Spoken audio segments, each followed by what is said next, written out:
Olá, durante esta pandemia da Covid-19, o programa Questão de Ordem debateu sobre evasão escolar, demonstramos preocupação com a disparidade de ensino público em relação ao privado e, recentemente, um levantamento realizado pela ONG Todos pela Educação apontou que houve um crescimento de 1 milhão de crianças de 6 e 7 anos que não sabem ler e escrever durante este período da pandemia. Outra estatística agora. De acordo com resultados do Sistema de Avaliação de Rendimento Escolar do Estado de São Paulo de 2021, em média, todos os ciclos apresentaram queda em comparação à última prova realizada em 2019 e na série histórica. Um estudante da rede estadual de São Paulo terminou o ensino médio em 2021 com uma defasagem de quase 6 anos em matemática. Em língua portuguesa, este aluno saiu da escola pública com uma defasagem de 4 anos. Para o debate sobre educação, recebo no estúdio o vereador Gustavo Peta, presidente da Comissão de Educação e Esporte da Câmara, a vereadora Débora Palermo, presidente da Comissão de Defesa dos Direitos da Criança, do Adolescente e da Juventude, e de forma virtual, o professor Sérgio Antônio da Silva Leite, que foi diretor da Faculdade de Educação da Unicamp, coordenou de 2013 a 2017 o EA2, Espaço de Apoio ao Ensino e Aprendizagem, coordena o Grupo do Afeto, vinculado ao Grupo de Pesquisa Ale Aula da Unicamp e autor de diversos livros sobre alfabetização. Lembrando que o debate vai acontecer, farei as interrupções apenas quando o necessário. Vereador Gustavo Peta, começo com o senhor. Ano passado debatemos aqui mesmo no Questão de Ordem qual seria o melhor momento para o retorno presencial, os problemas do ensino à distância para quem não tinha condições, e agora outros problemas começam a aparecer com este crescimento de 1 milhão de crianças de 6 e 7 anos que não sabem ler e escrever durante a pandemia. Como que você enxerga o problema agora em 2022? Seja bem-vindo ao Questão de Ordem. Olha, primeiro, Gabriel, agradeço muito e parabenizo a TV Câmara por trazer um debate tão relevante, tão importante como esse, né? Cumprimento a vereadora Débora Palermo, uma vereadora sempre muito atenta às questões relacionadas aos direitos da criança e do adolescente, à educação, e o professor Sérgio Leite, que é um velho conhecido, um estudioso, um professor muito dedicado a estudar a educação, em especial a educação pública. Gabriel, eu vejo da seguinte forma: nós já tínhamos uma desigualdade, vamos dizer assim, muito clara na educação brasileira, né? É evidente que os dados antes da pandemia já mostravam que essa desigualdade era muito evidente. Sim. Crianças mais pobres, alguns dados até relacionados à questão racial, possuíam menos acesso à educação e mais dificuldade de permanência na educação. Então, os índices de evasão já existiam, a dificuldade principalmente muitas vezes no momento do ensino médio, e também anterior a ele, né? Mas a desigualdade já existia antes da pandemia. O que aconteceu com a pandemia é que essa desigualdade se agravou por conta da ausência das aulas presenciais, que evidentemente foram uma necessidade diante da situação que nós estávamos vivendo, inclusive de muita incerteza sobre a possibilidade ou não de retorno, mas de qualquer forma, a ausência das aulas presenciais, junto com a ausência de acesso aos meios de tecnologia, isso levou a essa situação que nós estamos vendo aí hoje. Porque, por exemplo, muitos alunos com uma condição econômica melhor, mesmo na escola pública, ou alunos de escola particular, que tiveram acesso aos meios digitais, atenuaram, vamos dizer assim, essas dificuldades. Não que as aulas remotas substituíram por completo o processo de aquisição de conteúdo que existem nas aulas presenciais, mas elas atenuaram. porque eles tiveram aulas regulares, contato com seus professores. Aquela grande parte das crianças e dos adolescentes, ou uma parte significativa que não tiveram acesso a isso, ficaram ainda mais excluídas. Então, realmente é uma situação grave que nós estamos enfrentando e é preciso que o Estado faça o diagnóstico, mas apresente um plano, enfrente o problema e não olhe para isso como algo irreversível. Não, tudo na vida é possível ser revertido, se tiver investimento, se tiver concentração de energias, né? Então, eu só quero fazer essa última observação, porque às vezes a gente ouve assim, é um quadro irreversível. Então vamos... Desiste, né? Não é irreversível. Uhum. É muito difícil, mas a gente tem que enfrentar. Você citou o Estado e já quero trazer também aqui para esse debate o papel integral que precisa existir, município, Estado, talvez governo federal, porque tem uma realidade do nosso país também. A gente tem dados do Estado de São Paulo, mas é uma situação de todo o nosso país. Vereadora Débora Palermo, lembro também que no ano passado a senhora participou aqui do Questão de Ordem, ao lado do vereador Gustavo Peta, sobre políticas públicas para a juventude e, claro, que o acesso à educação foi tema. Em outra oportunidade, com o vereador Paulo Búfalo, a senhora debateu os desafios do professor. E agora, neste início de 2022, alguns levantamentos que foram realizados estão apontando um déficit muito grande na aprendizagem. Era esperado, erramos de alguma maneira neste período. Seja bem-vinda ao Questão de Ordem. Obrigada, Gabriel Castro. Primeiramente, quero agradecer, né, e cumprimentar a TV Câmara por esse debate, mais esse debate.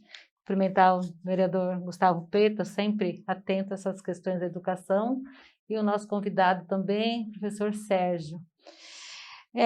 Eu acho que dizer que erramos, né, é muito complicado, porque essa situação da pandemia, nós não sabemos onde nós erramos e onde nós acertamos até agora, né? Eu acho que só o tempo dirá, né? Eu acho que ainda tem muitas coisas que a gente vai... muitas surpresas pela frente. Mas o que eu vejo é que os dados são, mais uma vez, alarmantes e a situação ainda se agravou muito mais. Por quê? A minha maior preocupação é a questão social, né? A criança da escola pública, a maioria, eu acredito, não tinha os meios para assistirem às aulas e mesmo os professores não tinham condições tanto de acesso à internet, material, como preparar uma aula e os alunos como assistir essas aulas, como os alunos da rede privada. Então, os alunos da rede privada, eles tiveram aulas, eu acompanhei algumas escolas, tiveram aulas, boas aulas, nada substitui a aula presencial, como bem disse o vereador Gustavo, mas tiveram aulas. Agora, a criança da rede pública, ela foi muito prejudicada. Eu não me esqueço do caso de uma mãe da área rural de Joaquim Egídio, que eu estava ainda no Conselho Tutelar e ela me ligou chorando, porque ela disse que os filhos dela, ela estava com medo que o Conselho Tutelar retirasse os filhos dela, porque ela não tinha os filhos não tinham como acessar as aulas online, porque não tinha sinal de internet na área rural. E lógico, eu deixei claro para ela que jamais isso aconteceria, que eles não poderiam, ela como mãe e as crianças, pagar por um erro que não era deles, né? Mas aí eu fico imaginando, né, esse degrau social, né, das camadas mais abastadas da sociedade, dominando ainda mais, né, o conhecimento, as condições de chegar numa universidade e os alunos da rede pública, as famílias mais vulneráveis, cada vez com menos condições de concorrer em situação de igualdade. Sim. Então, a questão social, ela fica ainda mais, depois dessa pandemia, ela fica ainda mais discrepante, mais forte, né? Então, eu acho que a gente não tem assim muito que pensar no que passou, onde se erramos, se acertamos, onde erramos, onde acertamos. Mas nós temos a obrigação de pensar, né? De pensar, e não só estatisticamente o número tal, mas nós temos que pensar efetivamente como nós podemos e como nós vamos ajudar esses alunos, essas crianças e esses adolescentes, né? A pelo menos tirar um pouco dessa defasagem, né? Isso eu acho que é urgente, um plano de recuperação de conteúdos, de matérias, de tudo para os alunos e condições para os professores também fazerem isso, né? Eu acho que o Estado, eu digo, em todas as esferas, municipal, estadual, federal, tem que unir os esforços para que isso aconteça. E de forma virtual participa do Questão de Ordem Sérgio Antônio da Silva Leite. Professor, nesta pandemia, o ensino remoto foi um método utilizado para a realização do ano letivo, para que as aulas pudessem acontecer. E o senhor é um dos autores do livro Alfabetização e Letramento, Pontos e Contrapontos. O meu questionamento é: nessa distância deste ensino remoto, sem afetividade, o contato do professor com o aluno, isso você entende que trouxe um prejuízo na alfabetização? Seja bem-vindo ao Questão de Ordem. Ok. Eu quero primeiro agradecer o contato, o convite, quero cumprimentar a todos, já vou jogar direto no assunto. Olha, faz mais ou menos umas 2 décadas que a gente vem estudando também a questão da afetividade em sala de aula. E obviamente, que nessa perspectiva, eu tenho tido enorme dificuldade em entender o chamado ensino à distância como uma alternativa definitiva para as formas de ensino, né? O máximo que dá para entender é que o auxílio do ensino à distância como complementação do ensino presencial. Claro, ninguém é contra a tecnologia, mas sempre complementando o ensino presencial. Isto é fundamental. Nada vai ocupar o lugar do professor, principalmente nas relações tete-a-tete, face a face, que são fundamentais no trabalho em sala de aula, né? As atividades de ensino à distância foi a saída possível que os diversos níveis de ensino encontraram durante a pandemia. Eu digo dos diversos níveis, desde a pré-escola até a universidade, né? Mas nós entramos com essa percepção crítica de que o ensino à distância ele não consegue substituir o ensino presencial. Isto é fundamental, porque existem hoje em nosso país grupos econômicos extremamente interessados em difundir o ensino à distância como atividade central. Já ganharam um espaço enorme em vários cursos universitários. Hoje, por R$100 e poucos, você se inscreve num curso à distância, só que, obviamente, a qualidade é extremamente discutível, e não é à toa que hoje a gente já tem os dados, o ensino à distância é o nível que tem o maior índice de evasão escolar, que ninguém consegue, a maioria não consegue ficar 3 anos fazendo um curso totalmente à distância. Quer dizer, é uma situação muito complexa, né? Do ponto de vista da afetividade, eu não sei como é que se estabelecem vínculos afetivos através de uma tela. Se vocês souberem, gostaria muito que vocês me informassem. É um debate que está colocado, né, para este período que nós estamos vivendo, e já nós vamos falar também sobre a internet, que tem um papel muito importante para essa geração também de vídeo, de fala, já a gente cita também. Vereador Gustavo Peta e depois Débora Palermo, podemos entender que um dos problemas principais da educação no Brasil e que as dificuldades estão se dando no início desse processo de aprendizagem. Quando alunos de 6 a 10 anos não atingem níveis de proficiência suficientes em leitura, em matemática, a gente entende que isso aí só vai carregando para as outras áreas, a gente está empurrando um problema que está começando já com as crianças de 6 anos? Não tenho dúvida, Gabriel. Eu acho que o que o professor Sérgio Leite traz é uma reflexão muito interessante, né?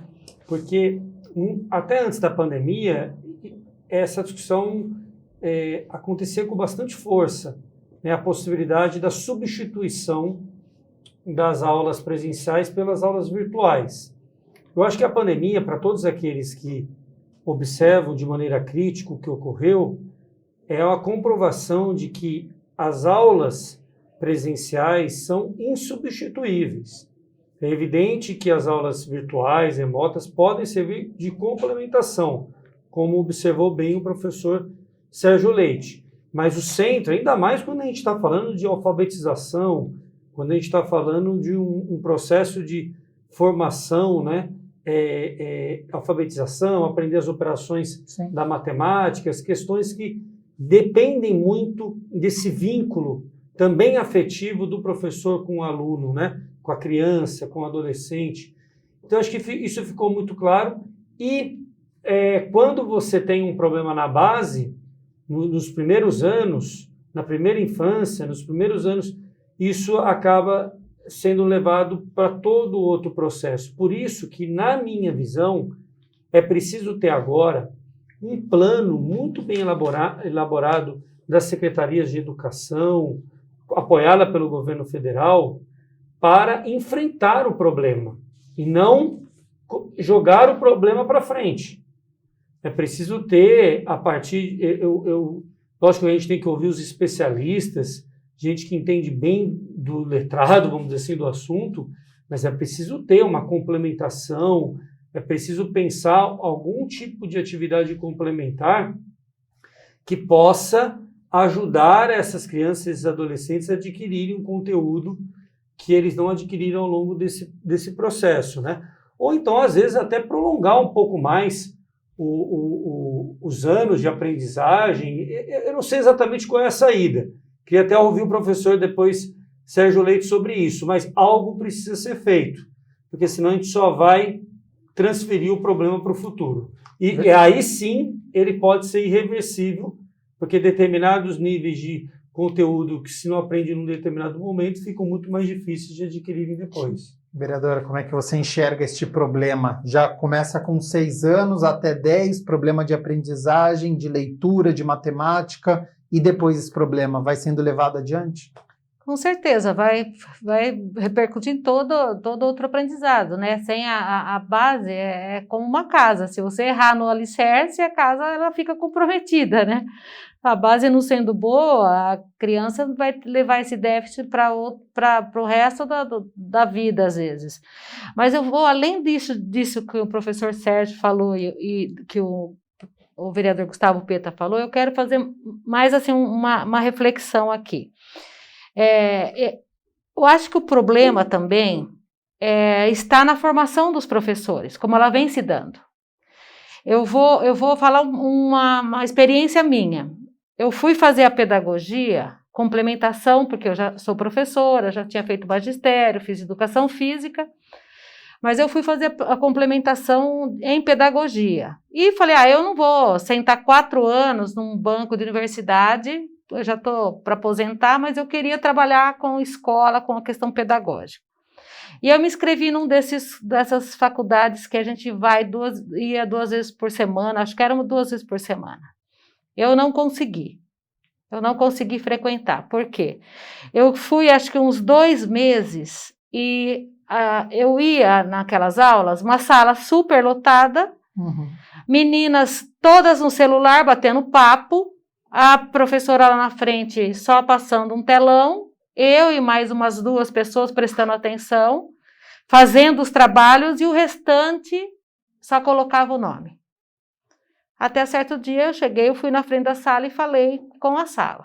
Falei, olha, eu estou saindo, eu estou desistindo em respeito às crianças, mas eu quero deixar um recado para vocês. Daqui 4 anos, vocês vão pegar uma classe com 30 e poucas crianças, E como vocês pensam em alfabetizar, em educar, em trabalhar com essas crianças com esse tipo de comportamento. Então, isso a gente vê refletir na educação. Uhum.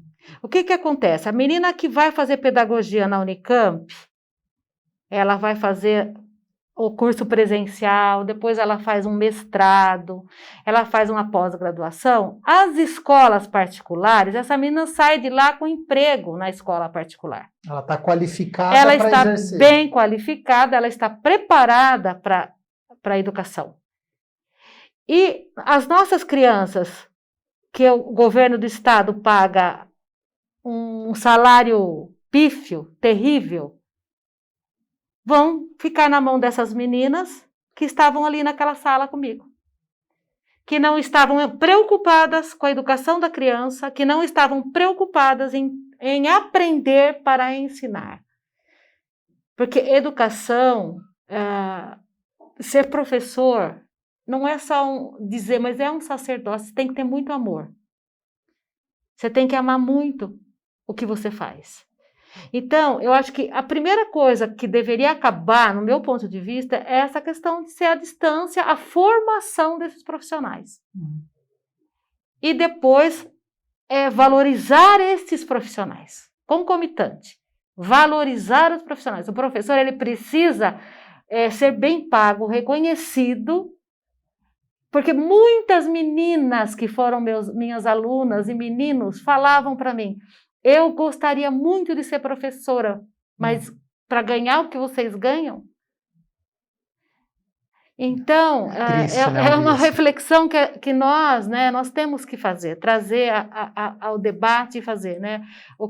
Quem nós estamos formando para formar nossas crianças. Né? Até pegando este gancho, então, da vereadora Débora, professor Sérgio, talvez não seja o problema central, mas essa questão de qualificação, de alguma maneira, contribui para este número que nós temos de alta taxa de defasagem nas crianças, de aprendizagem, de alfabetização, já começando dos 6 aos 10 anos?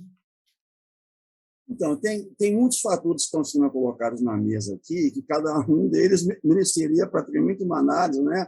A vereadora Débora coloca um problema que, para mim, é crucial. Quer dizer, enquanto nós não tivermos um professor ganhando salário digno, nós nunca vamos ter bons professores, isso não tenha dúvida. Porque, realmente, no sistema capitalista, valorização profissional significa salário, em primeiro lugar. Depois, talvez, condições de trabalho, quando eu não nego. Mas, dificilmente, nós vamos ter uma parcela de uma juventude assim preparada que busca a docência como primeira escolha profissional, entendeu? É isso, quer dizer, eu me lembro da minha professora de grupo escolar, ela tinha um salário que permitia ter um padrão de vida de classe média. Hoje não tem. Uma professora com o salário que ganha, se ela não juntar com outros, ou casar, enfim, ela não consegue ter um padrão de vida mínimo, no mínimo de classe média. Esse é o problema central. Agora, além disso, eu acho que esse não é o único problema. Eu estava ouvindo o Gustavo falar atentamente e, sinceramente, eu acho que essa pandemia que nos afetou, ela afetou a todo mundo, quer dizer, desde a pré-escola até a universidade. Na minha vida, então, eu tive que aprender a dar aula online, coisa que eu sempre fui contra, mas é a aproximação possível. E eu não posso deixar de fazer isso, me pena do meu aluno ficar sem nada, ficar no vazio. Mas o problema para a rede pública que eu queria colocar é o seguinte: nós não podemos esquecer que a situação da rede pré-pandemia nunca foi confortável em termos de ensino e aprendizagem. Sempre teve problema. Vou dar dados para vocês. Por exemplo, na área de alfabetização, nós temos no nosso país, de acordo com o PNAD de 2020, 6,6% de analfabetos. Se você olhar esse número, alguém vai dizer, não, mas isso é pouco, a gente vem evoluindo. Esse número ele é falso, ele esconde uma realidade que absolutamente a rede ainda não descobriu. Se você olhar o produto que sai do ensino, do ponto de vista não do analfabeto, mas da questão do analfabetismo funcional, que é um outro conceito extremamente sério, nós vamos ver que nós estamos devendo muito. A maioria dos nossos jovens que se formam no ensino médio, eles dominam o código. Então, assim, estão alfabetizados? Bem, se você entender que a alfabetização é domínio de código, você vai dizer, bom, estão. Mas, se você entender que a alfabetização significa dominar código e se envolver com práticas de leitura e ensino socialmente exigidos, você vai ver que não. Então, assim, grande parte da população ela não faz uso proficiente da leitura e escrita. E nós temos dados de pesquisa sobre isso. O Instituto Paulo Montenegro, há 2 décadas, ela pesquisa, através da tecnologia do Ibope, um índice chamado Índice Nacional de Alfabetismo Funcional, chama-se INAF. Leiam sobre isso, entrem na internet, vocês vão ver que o índice de proficiência entre os brasileiros é 12%. 12%. Sabe o que quer dizer isso? Quer dizer que 88% da população brasileira não usa a escrita, mas de uma forma extremamente pobre. O problema é saber se, depois dessa pandemia, as redes de ensino público vão estar dispostas a avançar um pouco nesses seus projetos de alfabetização. Aliás, projeto de alfabetização é o que a maioria das escolas não tem. O que existem são professores fazendo trabalhos isolados nas suas salas de aula. Se o nosso objetivo é formar leitores e produtores de texto, isto passa pela alfabetização, mas exige um projeto pedagógico que vai da pré-escola até a última série que a escola prevê. Só que isso implica em projeto coletivo.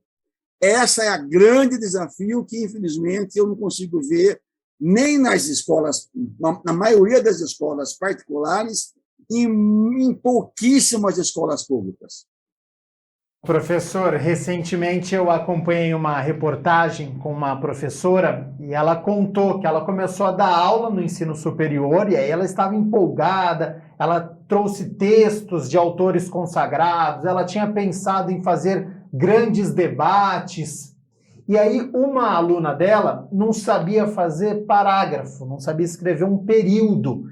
O texto dela não tinha letra maiúscula, minúscula, e aí a professora ela conta que ela teve naquele momento um banho de realidade, que aquela aluna não era exceção. E aí foi um grande desafio, e infelizmente essa aluna mais tarde ela conta que acabou abandonando o curso. As universidades, as escolas estão preparadas para lidar com problemas? Eu citei este exemplo dessa aluna, mas outros problemas que surgem ao longo do caminho, seja numa escola, seja numa universidade. As instituições estão preparadas para resolver estes problemas? Você está fazendo a pergunta para mim, Gabriel? Você, professor. Então, deixa eu falar, porque a gente vem pesquisando isso, né? Olha, eu acho que a universidade ela vem rapidamente percebendo o mesmo problema que eu estou aqui falando. Eu vou pegar um exemplo concreto. Eu tenho pesquisado na questão da afetividade com os chamados professores inesquecíveis. Quem são esses caras? São professores que conseguem, de um lado, fazer um trabalho fantástico em termos de aprendizagem com os alunos e, simultaneamente, conseguem envolver os alunos afetivamente com os conteúdos que estão aprendendo. Então, assim, não basta você ensinar matemática para as crianças. Você tem que ensinar matemática e ensinar as crianças a gostarem da matemática. É essa a coisa que a gente vem estudando. E a gente encontra muitos professores inesquecíveis aí nas redes. A gente vem pesquisando isso. Mas uma marca que eu tenho observado que é característica é a grande maioria dos professores inesquecíveis trabalham nas escolas de forma isolada. Ou seja, não há nenhuma segurança de que o trabalho que eles fazem, por exemplo, numa primeira ou uma segunda série, tenha continuidade na série seguinte. É uma situação, gente, que é assim, me enche de medo, de pavor, entendeu? Porque para você formar, por exemplo, pega leitor, né? Vamos formar leitores, ou vamos formar produtores de texto. Isso não depende do trabalho de docentes isolados. Isso depende de um trabalho que tenha uma continuidade. Para isso, é necessário que o corpo docente de uma escola organize o seu planejamento pedagógico em torno de diretrizes pedagógicas comuns. Então, perceba, não adianta só o professor ser bem informado. Ele tem que ser bem informado, mas trabalhar numa instituição que realmente tenha como perspectiva uma estrutura que garanta o trabalho coletivizado, sem o qual não se consegue avançar. Não se forma, não se desenvolve pensamento matemático, enfim, práticas de leitura, de escrita, sem um projeto que vai da pré-escola até o final do ensino médio. Nós estamos ainda longe para entender isso. Então, percebe? O problema da gestão, para mim, é tão importante quanto a formação docente, como a vereadora Débora falou. Se nós não temos na escola bons coordenadores que tenham essa concepção, as coisas não acontecem. Não acontecem. Organização coletiva não ocorre ao acaso. São processos que têm que ser planejados e têm que ser socialmente construídos. Enfim, eu tenho uma visão, talvez alguns vão dizer que é meio utópica, mas eu não acredito mais que educação se faça por ações isoladas. Principalmente em instituição. Se não houver trabalho coletivo, não avança. Eu gostaria muito de que a retomada agora do ensino presencial não fosse um mero retomar de uma fase pré-pandemia, mas que as escolas pudessem avançar um pouco nessas perspectivas de não estar reproduzindo os erros que vem sendo reproduzido e que o Gustavo coloca aí, que gera o quê? Gera o dualismo educacional, ensino para pobre, ensino para rico, porque os ricos têm como superar as deficiências, os pobres não têm. Se não for na escola, eles dependem da escola, entendeu? Tá, vereadora Débora, como é que vocês veem este problema de falta de continuidade e também sobre o papel das instituições, das escolas, quando tem um tipo de problema? Elas estão preparadas? Olha, são reflexões que a gente vai fazendo, é muito bom discutir com o professor Sérgio Leite, com a vereadora Débora, que são pessoas que entendem do assunto e vão fazendo a gente também refletir. Toda vez que a gente tem uma realidade aqui em Campinas, eu queria dar esse exemplo, né? De diferença entre a rede municipal e a rede estadual. E existe, numa parte do ensino, quando eu falo o ensino fundamental 2, as duas modalidades sendo oferecidas, tanto pela rede estadual como pela rede municipal. Depois a rede estadual se preocupa mais com o ensino médio e a rede municipal tem uma preocupação desde a educação infantil. E a gente vê uma realidade muito distinta, mesmo as duas redes sendo públicas. E eu entendo que essa realidade distinta, tendo as escolas municipais um nível de aprendizagem maior, um desempenho maior em todos os índices de avaliação e também um nível de acolhimento melhor, tanto que a gente vê, né, Débora, a gente como vereador, sempre tem alguém brigando para ter o filho na escola municipal e não na estadual. Sim. E às vezes aquele sistema de georreferenciamento leva o filho para a escola estadual, mas a mãe quer o filho na escola municipal. Isso não é à toa. E eu acho que não é à toa por dois motivos principais. Esse que o professor Sérgio falou muito bem, que é a questão do projeto pedagógico. Há muitas escolas municipais em Campinas, eu não vou dizer todas, mas há muitas com projetos pedagógicos consistentes, que são construídos, inclusive, coletivamente, com os professores, os funcionários, os pais, as mães, tem as CPAs, que são as comissões próprias de avaliação, que envolvem toda a comunidade escolar. Isso dá um comprometimento de continuidade daquele projeto, aquele sentido coletivo e não só vinculado a um professor que se destaca. Eu acho que essa é uma questão. A segunda é, os professores são bem formados, a grande maioria formados em universidades boas e com mestrado, doutorado. E por que esses professores procuram a rede municipal e não procuram a rede estadual? Ou então procuram a rede estadual no início da sua carreira e quando conseguem ir para a rede municipal, vão para a rede municipal? O principal motivo é prático, é vida, é salário. O salário da rede municipal é bem superior ao salário da rede estadual.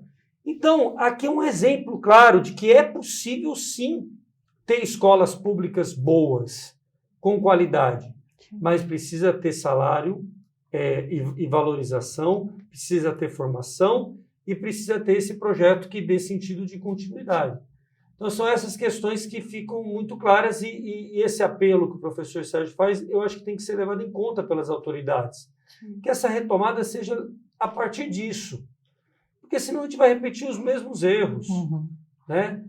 Tem que... o governo do estado de São Paulo, né? É uma coisa que não dá para acreditar. Como que o estado mais rico do país paga tão mal os seus professores? Sim. Né? Sendo que estados, por exemplo, outro dia eu estava vendo os números do Maranhão, que é um estado pobre do ponto de vista de arrecadação, paga muito melhor o seu professor do que o estado de São Paulo. O que justifica isso? Né?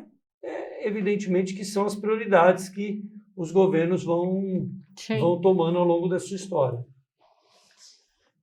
Isso é a falta da prioridade absoluta que eu falo, né, em todas as reuniões, que a lei diz que as políticas públicas devem ser a prioridade absoluta para a criança e adolescente, né? A destinação de recursos deve ser nessa área da criança e do adolescente. Mas ainda, né, os nossos governantes ainda não se atentaram e não cumprem. Eu falo que essa lei tem que passar a ser realidade. O dia que a educação for valorizada, porque a gente ouve discurso, né, mas a educação não é valorizada, né? E aqui ainda eu quero trazer, além de tudo isso que o professor falou, o Gustavo falou, né, a questão da criança com deficiência. Sim. A criança que tem com alguma deficiência, seja ela qual for, desde a menorzinha até a grave, não existe política pública para essas crianças na nossa cidade e no nosso país. É muito pouco que se oferece. Aqui em Campinas, né, desde a época, 12 anos no Conselho Tutelar, agora aqui a gente vê, as mães querem a rede municipal. Elas ficam desesperadas pela rede municipal que oferece um atendimento melhor, né, para essas crianças. Um atendimento mais digno, mais direcionado para a deficiência, né? Porque no Estado não tem nada. Então, o professor também do Estado fica abandonado com a criança com deficiência dentro da sala. Sim. A criança se sente abandonada e fica abandonada, e o professor também. Então, e essa questão da educação, Gabriela, é uma coisa que me deixa há muito tempo muito incomodada, porque é o que muda tudo, né? É como o professor Sérgio falou, as coisas têm que ser repensadas, o modelo que está posto, e nós temos que pensar com urgência para melhorar essa educação, porque isso compromete toda a vida, né, do cidadão. Sim. Como que ele vai concorrer no mercado de trabalho, ou em tudo, não só no mercado de trabalho. Quando a gente fala de capitalismo, não adianta, o boleto chega, é o que o vereador falou. Se não tiver bom salário, então, não vai procurar. Quantos professores bons que eu tinha comigo na escola, quando eu estava coordenadora, e aparecia uma oportunidade, por exemplo, um menino ótimo, né, excelente, dava aulas de matemática prática, ia para a quadra, ia mostrar ângulo na prática. As crianças amavam matemática com ele, o Colégio Porto Seguro chamou. E quantos outros a rede municipal chamou? E nossas crianças foram perdendo esses profissionais, né, capacitados, que é aquilo que nós estamos falando. Se formaram em boas universidades, estavam bem preparados e vão, lógico, procurar o que é melhor para eles. Isso é a questão do boleto que nós falamos. Os boletos chegam, né? Queira ou não, os boletos nossos chegam. E os dos professores também, né? Então, a questão da educação, ela passa por muita coisa, né? Nós temos que pensar valorização, formação, né? A questão da criança com deficiência, ela ter o atendimento que ela precisa, e sem começar e um dia na sala de recurso, outro dia lá no centro de referência, outro dia na PAI. Tem que ter um lugar que essas crianças e esses pais recebam todas as tecnologias assistivas, tudo aquilo que elas precisam num único ambiente, né? Então, é muita coisa para a gente pensar para garantir educação realmente de qualidade para as nossas crianças e adolescentes. Mais um assunto que eu queria abordar aqui com vocês e depois com o professor Sérgio. Nós temos problemas de analfabetismo no país, a questão do atraso de conteúdo, só que nós estamos na era da imagem, então dos vídeos, da internet. Como é que vocês enxergam essa linguagem verbal que muitos estudantes utilizam até para estudar, para ver vídeo? Vocês acham que isso também agrava a situação? A internet está ajudando ou ela chega a um ponto que não está contribuindo para essa aprendizagem? Gustavo, Débora, e depois quero ouvir o professor também. Esse é um tema assim, que merece muito estudo, né? Um tema complexo, porque realmente as redes sociais, elas introduzem, né, uma linguagem diferente, uma velocidade diferente. Outro dia, eu sei que essas classificações nem sei se são tão bem fundamentadas, mas elas costumam rodar por aí, né? O pessoal fala em geração Z, agora falam em geração alfa, que seria uma geração que nasceu a partir de 2010, que são crianças aí de 11, 12 anos, Sim. Que seriam ainda mais apegadas, vamos dizer assim, a conteúdo rápido, né? Seriam uma geração que não consegue parar nem para ver um vídeo de 2 minutos. O vídeo tem que ser de 30 segundos. E assim por diante. Então, o que eu tenho a dizer sobre isso, né? Eu acho que é evidente que as redes sociais estão aí, elas vieram para ficar, são mecanismos de interação social, que podem muitas vezes até levar as pessoas a se organizarem em torno de uma determinada causa. Não há de se questionar por aí, mas tudo tem o seu equilíbrio. Né? Eu costumo dizer que as pessoas têm que tomar muito cuidado com a questão de não subestimar a questão do conteúdo. Eu acho que isso que preocupa muito. Porque vai parecendo que o conteúdo cada vez importa menos. E o que importa é a forma. E o conteúdo, ele é criado a partir também do estudo, do conhecimento, né, da ciência. Então, você vê diversos especialistas falando como especialistas na internet e que não possuem, evidentemente, um embasamento para falarem como especialistas. Né? Então, a criança, eu vejo gente falando, o que você quer ser quando crescer? Eu quero ser youtuber.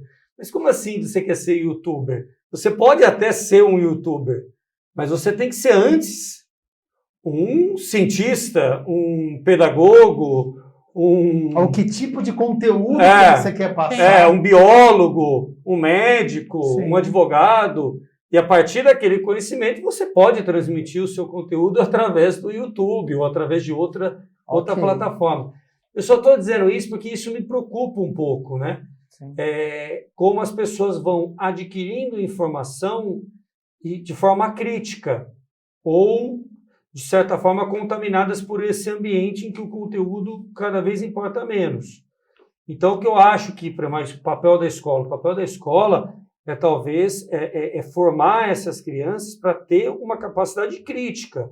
Elas vão ter acesso a diversos tipos de informação que vem pelas redes, que vem pelos vídeos, mas como lidar com isso e enfrentar o tema, né? O vídeo, ele pode ser um instrumento interessante. O problema é quando ele vamos dizer assim... O principal o conteúdo não é o principal, né? E a forma é a principal. Então, o que transmite de conteúdo? Até sobre este assunto, vereadora Débora, tem questionamentos e críticas sobre a forma com que as aulas acontecem hoje, né? Tem muita... Olha, como é que o aluno vai ficar na carteira das 7 da manhã ao meio-dia e isso não funciona mais? Esse é um questionamento que você entende também, isso que o Gustavo está falando. Olha, essa geração, se não tiver vídeo, se não tiver ficar escrevendo ali na lousa, isso não cabe mais. É uma discussão que a gente tem na educação também para essa geração que está vindo. As aulas vão ter que mudar radicalmente? Eu chamo essa geração de geração fast, né? Começou com o fast food, então tudo é rápido. Eles não têm paciência para mais nada, né? Então, eles não conseguem... Eu estava falando com o pessoal de mídia esses dias, né? Falando sobre postagem de redes sociais e esse pessoal de marketing, de mídia, falou, Débora, a gente não pode nunca escrever mais de 2 parágrafos, porque ninguém lê. Então, aquilo me causou, assim, eu fiquei olhando, assim, assustada, porque eu leio, minha geração lia muito, né? A gente lia a coleção inteira de Monteiro Lobato, a gente começava com Monteiro Lobato pequenininha, depois ia, né, para frente, porque a gente não tinha o... Jornal impresso. Jornal era tudo. Então, a gente ia na biblioteca, pegava o livro, levava, lia, devolvia. E hoje, a gente pensar que as pessoas não conseguem ler 2 parágrafos, né? E eu vejo isso no jovem.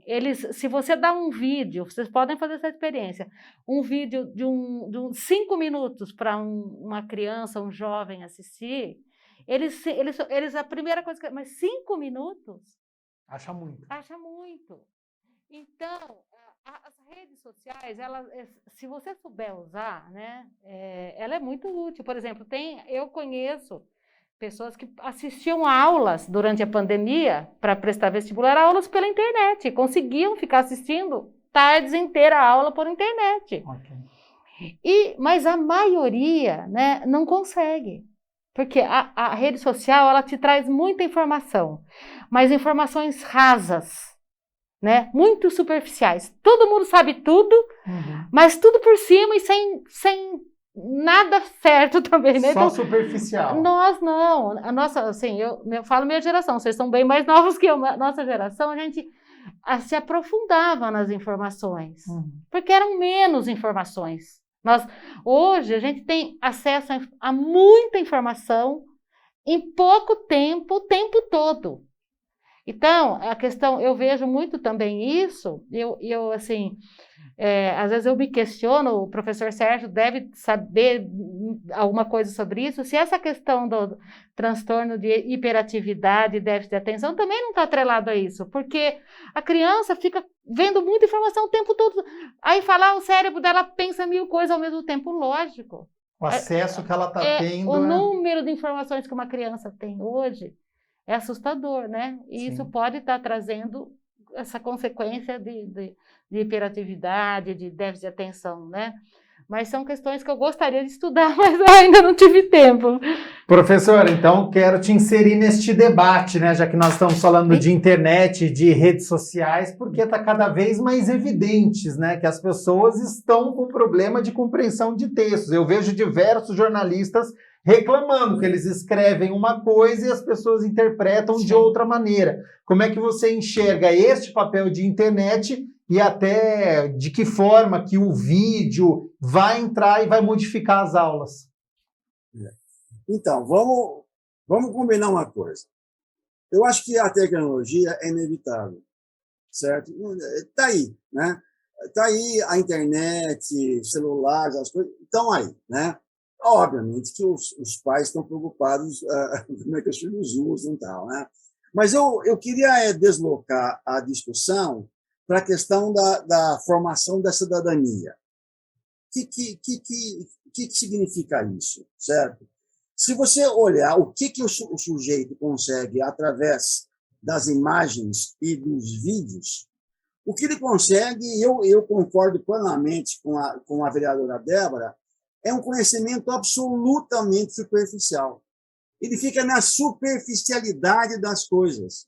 Ele não vai fundo, não consegue identificar os determinantes dos fenômenos aos quais aquele texto, entendeu? E esse eu acho que é um problema sério, né? Quer dizer, me parece que o acesso à cultura, o acesso à ciência, ela exigem aquilo que eu chamo de um índice de letramento avançado. E aqui eu volto a falar naquele índice que eu falei do INAF, Índice Nacional de Alfabetismo Funcional. Eu acho que o ideal é nós termos como meta uma população que usa proficientemente a leitura e a escrita. E é óbvio que ela vai também usar os meios aí que estão disponíveis em termos de tecnologia. Claro, mas sem uma formação básica que consiga que o indivíduo se aproprie efetivamente dos elementos da sua cultura, entendeu? A coisa não funciona. Nós estamos formando, sim, através dessa cultura de imagens e vídeos, gerações absolutamente superficiais. E o lado político disso é muito sério, porque são gerações que são facilmente controláveis. Controláveis. Se alguém quiser responder por que Bolsonaro foi eleito nesse país, em parte foi por causa disso, porque nós perdemos a dimensão da formação de alfabetizar politicamente, por exemplo, a população. Entendeu? Quer dizer, obviamente que sem formação básica, aquilo que o Paulo Freire chama de conscientização, que não é uma questão de político-partidária, é uma questão de visão de mundo. Quer dizer, o sujeito que avança de uma mera visão superficial, ingênua, para uma visão crítica. O que é visão crítica? É o sujeito que não se contenta, por exemplo, com explicações superficiais da realidade. Entendeu? É o sujeito que é educado para buscar as relações verdadeiras. Isso tudo tem a ver com a formação crítica, né? Eu acho que a cultura de imagem e de vídeos ela está ganhando. Isso é muito complicado, porque nós estamos formando gerações muito pouco críticas. Esse é o problema, entendeu? Eu volto a falar. De acordo com os índices de alfabetismo, 64% da população brasileira consegue ler apenas textos que tenham, no máximo, 2 informações, não mais que isso. Olha que coisa! Se vocês quiserem tomar contato com isso, desculpe, hoje, viu, Gustavo e Débora, desculpe chamá-los assim, entrem na internet, procura o INAF, Índice Nacional de Alfabetismo Funcional. Vocês vão ver um quadro estarrecedor que não é novo. Faz 20 anos que as pesquisas do Instituto Paulo Montenegro estão mostrando isso. Essa é uma realidade que não chegou na escola ainda, mas é absolutamente fundamental. Eu volto a falar, não adianta nós ficarmos cartilhescamente alfabetizando crianças. Nós temos que ter a perspectiva do letramento, que é fundamental.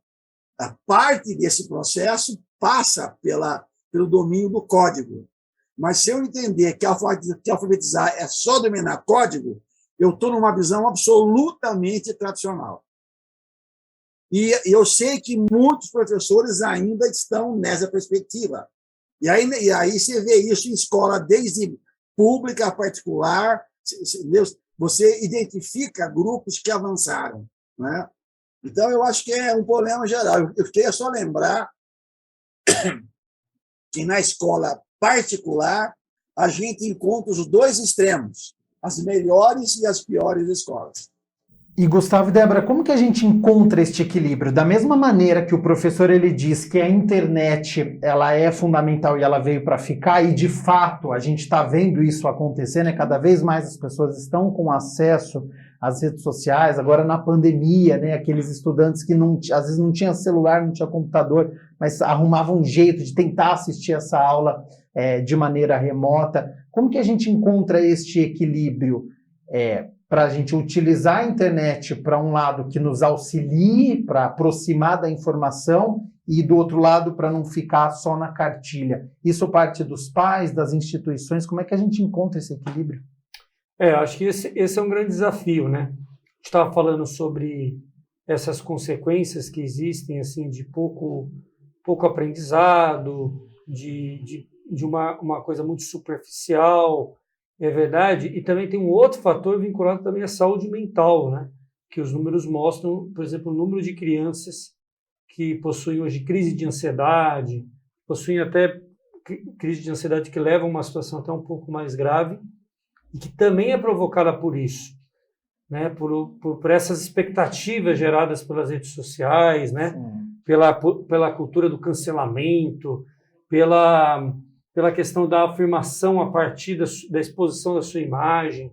Tem um monte de coisa. É um tema que demandaria, vamos dizer assim, uma conversa só sobre isso. Mas realmente é algo que é um desafio. Eu, por exemplo, eu tenho o desafio de pensar do ponto de vista assim, da política pública, da educação, e também como pai, porque eu tenho um filho de 11 anos. E é um desafio. Em que momento, por exemplo, você permite a entrada em rede social ou não? Sim. Né? Sim. O meu filho já demanda isso. Eu, por enquanto, estou achando que não é o momento, mas é evidente que em algum momento isso é inevitável. Exato. Eu não estou dizendo que isso é possível de ser evitado. E nem deveria ser, porque também é um instrumento que está aí de comunicação, de diálogo, Mas é preciso que a escola seja um espaço que reflita isso, mas que seja um espaço de transmissão de conhecimento. Ela não pode refletir nesses aspectos mais negativos o que são as formas de acesso à informação a partir das redes sociais. Uma coisa é acessar a informação, tem muita informação ruim e tem informação boa. Sim. A pessoa tem que ter um senso crítico, uma base para procurar informação boa a partir de fontes confiáveis. Outra coisa é o acesso ao conhecimento, que isso você vai adquirir através da educação, na escola, na universidade, nos espaços de transmissão de conhecimento e de saberes. Então é diferente, eu acho que cada um tem o seu lugar, e o que eu acho que é mais importante é que o professor falou um pouco, é assim, é a pessoa adquirir conhecimento e senso crítico para poder se deparar com esse mundão que existe aí de informações, tanto na internet como fora da internet. Se ela adquirir isso, essa consciência cidadã, ela enfrenta isso, né, da melhor forma possível. Se ela não adquirir isso, ela fica sendo bombardeada a todo momento e ela vai adquirindo informações muitas vezes mentirosas, etc., e acabam deformando um pouco a sua formação. Então, Me parece que está tudo muito atrelado, né? É. Você está com dificuldade de aprendizagem, aí você não consegue mais aprender matemática, e no primeiro acesso que você tem na internet você fala, isso é mais fácil do que aquilo que eu estava aprendendo. Você começa a se apegar e o problema vai levando para frente. Sim. As redes sociais, a internet, toda essa rede de informação, ela é muito cruel e muito útil ao mesmo tempo, né? É a forma como você usa que faz a diferença. E aí, quando se trata de crianças e adolescentes, a família e a escola, a sociedade toda, tem o dever de orientar as crianças, né? Porque, por exemplo, nas redes sociais, tudo é perfeito. Então, a menina é linda, o cachorro é lindo, ninguém posta, né, uma situação terrível, só posta coisas bonitas. Então, o número de depressão, ideação suicida entre crianças e adolescentes tem aumentado muito. Porque é um mundo irreal, é um mundo do imaginário ali. Ali você posta o que você quer, você seleciona. Criou-se um padrão que é impossível de se adquirir. E nós, adultos, temos esse filtro, que a vida não é isso. Sim. Né? Mas a criança e o adolescente, eles estão em desenvolvimento. Eles precisam dessa orientação da família e da escola para não entrar nessa coisa de que daí eles vão entrar na baixa autoestima, na insegurança, e aí vem a depressão, vem a ideação suicida que tem levado os jovens, né? Ao mesmo tempo, as redes sociais, elas são, se você souber usar, elas são divertidas, né? Então, cabe à família e à escola e a todos nós orientarmos as crianças como fazer o bom uso dessas tecnologias, né? Inclusive, eu falo sempre do contraturno escolar ou da escola de período integral, porque a criança, hoje os pais não estão em casa. Então, se ela estiver de manhã na escola, mas à tarde ela está num programa de fortalecimento de vínculo, está sendo cuidada, protegida, ela não vai ficar na internet lá a tarde inteira em casa ou a manhã inteira em casa nas redes sociais, né? Isso ajuda muito. A escola em período integral também ajudaria muito. São políticas públicas que vêm para proteger desse uso exagerado e indiscriminado, né, das redes sociais, que traz prejuízo às crianças e adolescentes. Sobre este assunto, então, de período integral e de um contraturno, é um assunto muito extenso, gostaria de ficar aqui muito mais tempo, mas eu vou para a última pergunta para todos vocês.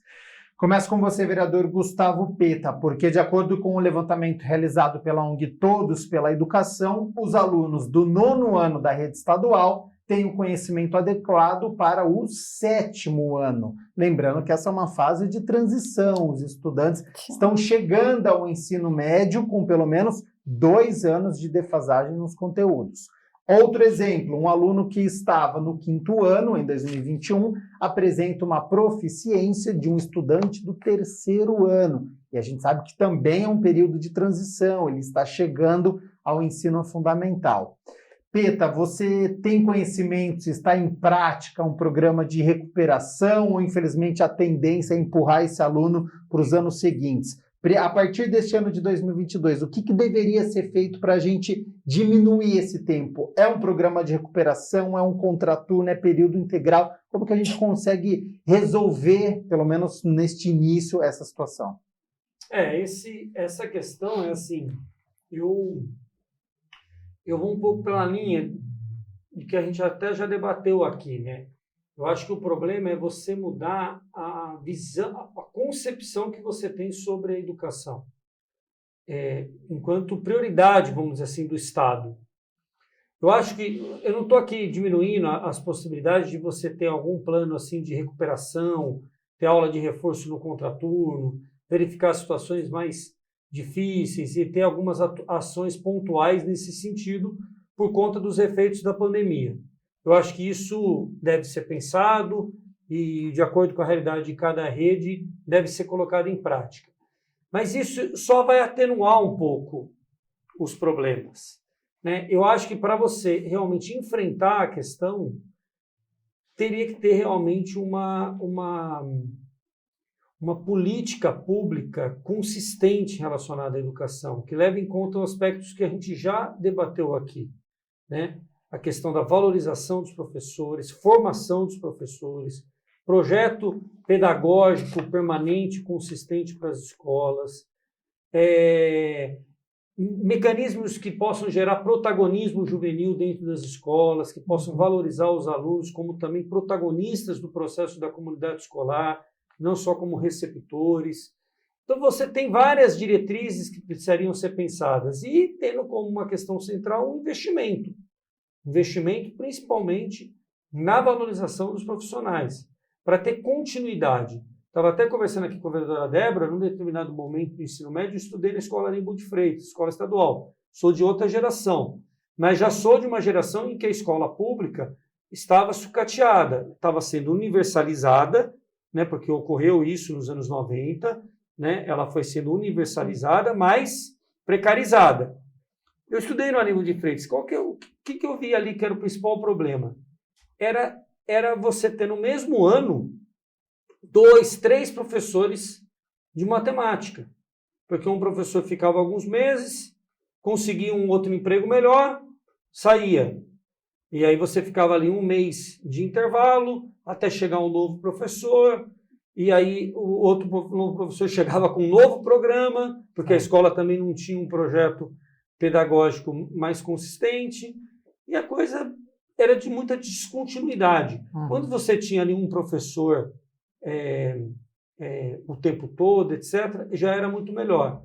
Mas é evidente que isso teria que estar concatenado a um projeto pedagógico, porque é aquilo que ficou muito marcado aqui na minha cabeça, que o professor Sérgio Leite falou, que o problema, você pode até ter a sorte de ter um bom professor, mas se você não tiver nos anos seguintes, aquilo também se perde de alguma forma, né?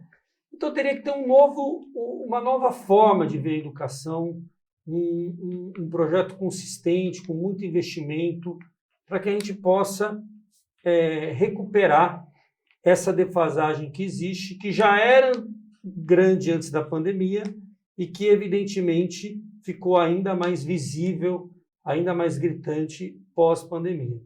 Vereadora Débora, uma nova forma de educação tem que acontecer a partir deste ano? Sim, eu acho que volta tudo na questão inicial, né? No investimento e na atenção que deveria ser dado à educação e não é.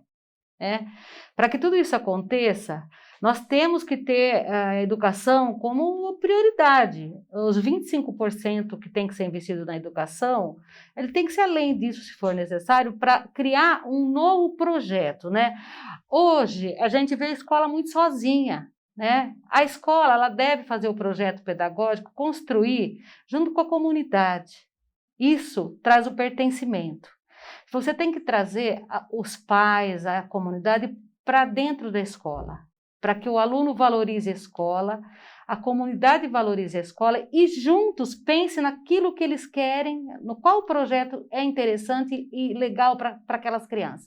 Porque cada região também tem uma realidade, né? O país nosso é um país com muitas diferenças. Então, nós temos que pensar a escola dessa forma também. O que é interessante aqui em São Paulo não é interessante para a criança estar lá no Pará, no Acre, né? Nós temos que ter projetos diferentes.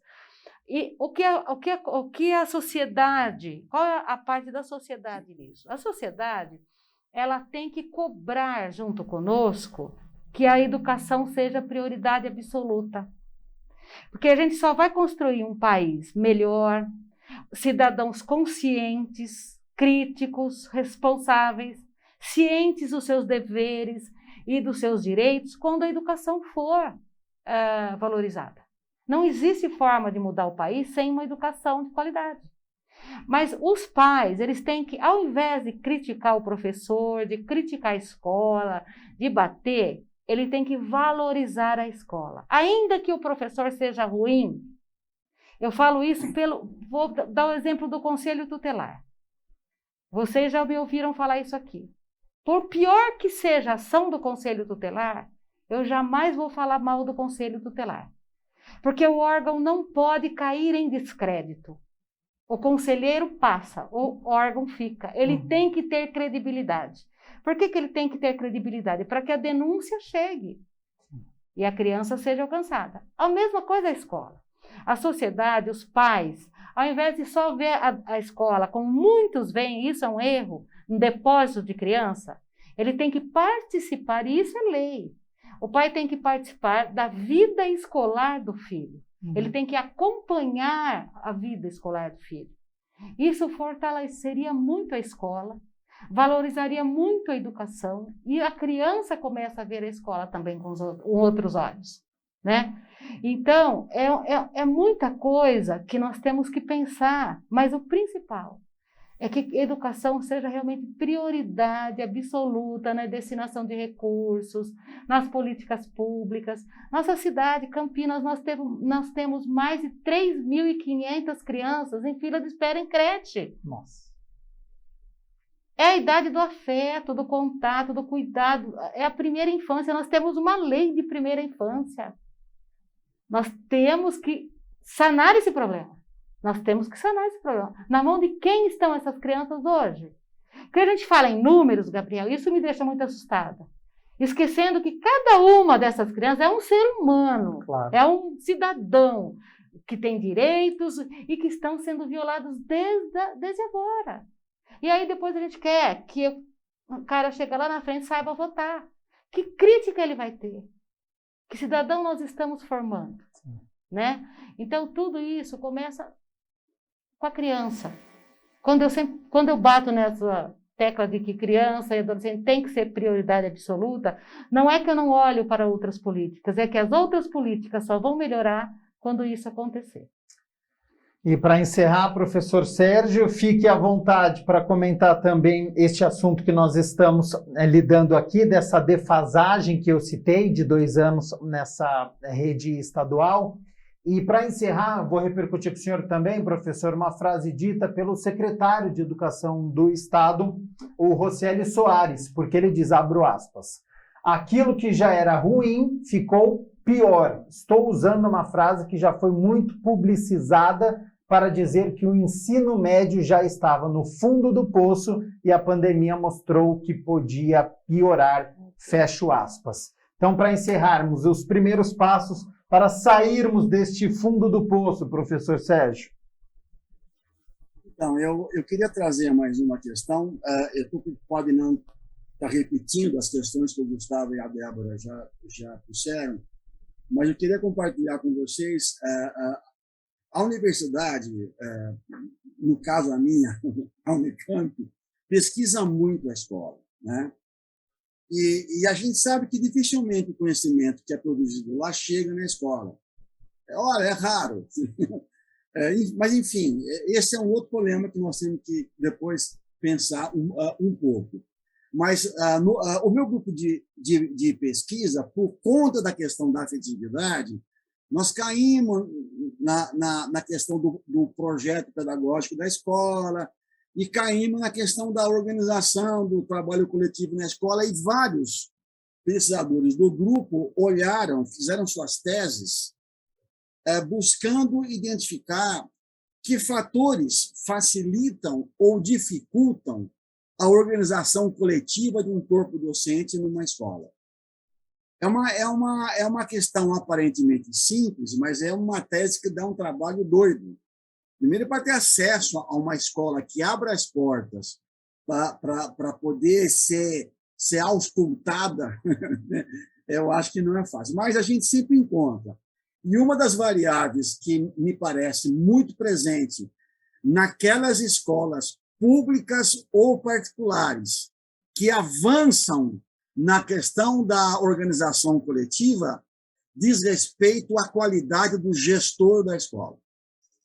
Ou o diretor, ou uma coordenação, enfim, alguém que percebe a problemática e realmente funciona como um elemento aglutinador da energia, vamos dizer assim, que existe na escola. E ela tem, né? Toda escola tem uma fonte de energia fantástica. Quer dizer, um diretor ou um coordenador pedagógico bem formado no lugar certo faz um trabalho fantástico. Eu queria trazer aqui essa questão. A gente valoriza muito o professor, mas eu volto a falar, formação de professor é uma condição necessária, mas não suficiente. Eu já vi muito professor formado na Unicamp, muito bem formado, que em pouco tempo já está desmotivado porque caiu numa escola onde a direção ou a coordenação é absolutamente burocratizada e trabalha na perspectiva do cada um para si e Deus para ninguém, como se fosse possível fazer educação assim. Quando falta a figura de uma liderança boa na escola, isso é um motivo de desmotivação generalizada. Eu deixo essa última questão, talvez para o Gabriel pensar no próximo tema de programa.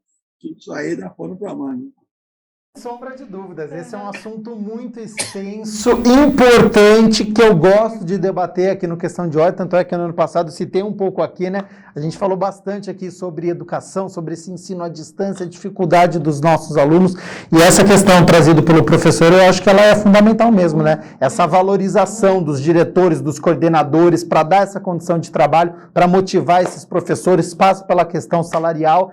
Então, que questão de ordem você acompanhou aí de casa? Infelizmente, o nosso tempo já está esgotado. Então, professor Sérgio Antônio da Silva Leite, muito obrigado, primeiro pela sua disponibilidade, o tempo que você dedicou aqui à TV Câmara Campinas, ao programa Questão de Ordem, tudo que você trouxe aqui de grande valia para todos nós, para quem está nos acompanhando. Já fica o convite aqui, para uma próxima oportunidade, para o senhor retornar, para a gente continuar esse assunto e trazer outros, professor.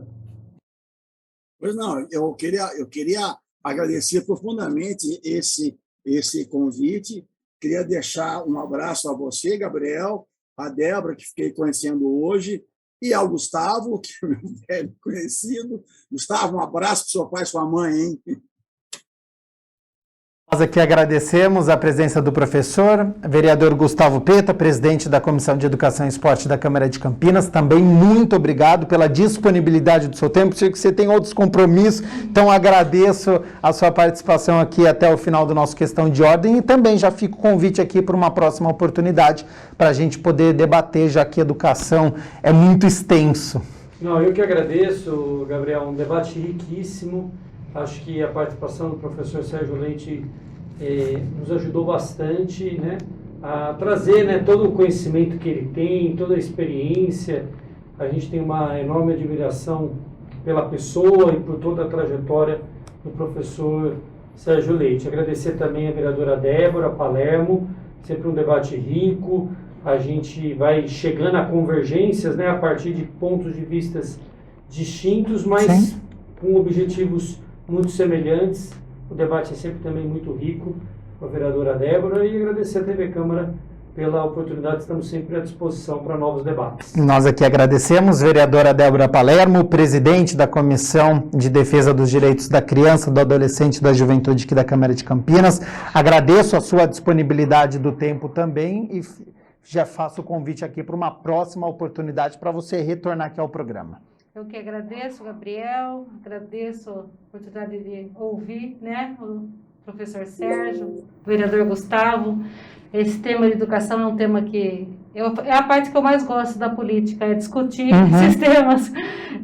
Eu acho de suma importância, é muito importante a gente debater e aprender, né? Quantas coisas importantes a gente debateu aqui hoje e avançou, né, na discussão e nessa problemática da analfabetismo que ainda assola o nosso país. Estou sempre à disposição, agradeço muito. Foi um prazer conhecer o professor Sérgio, ouvi-lo, e espero ouvi-lo novamente, e agradecer a presença do nosso vereador Gustavo, também sempre muito preocupado com a educação. Muito obrigada. E a você aí de casa, agradeço a sua companhia, a sua audiência. Continue aqui na TV Câmara Campinas e até a próxima. Tchau, tchau.